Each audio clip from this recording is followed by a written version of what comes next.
Maswerteng tanghali po mga ka-STL. Narito na po ang resulta ng STL Pangasinan para sa araw na to, first draw. March 19, 2025. Araw ng Miyerkules. Naway ang mga natayan nyo pong mga numero kanina ay manalo nawa ngayong tanghaling ito, 12 PM. Kaya kunin nyo na po ang inyong mga tickets. Narito na po ang resulta.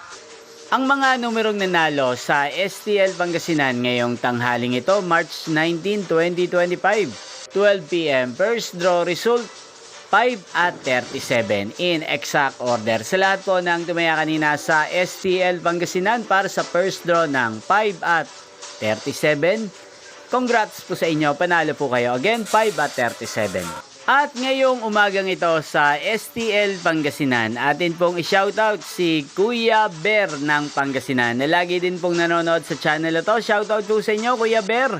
Sana po ay manalo rin ang mga numerong tinatayaan nyo sa STL Pangasinan. At sana ay nasa mabuti po kayong kalagayan. Gain din shoutout po natin si Kuya Noel ng Pangasinan na lagi din pong nakasubaybay sa channel na to. Shoutout po sa inyo, Kuya Noel. Sana po ay manalo na ang mga numerong inaalagaan nyo sa STL Pangasinan. At sa lahat po ng mga taga Pangasinan dyan, shoutout po sa inyo. Inyo pong napanood ang resulta ng STL Pangasinan. Magkita-kita po muli tayo mamayang 5 PM. Thank you for watching.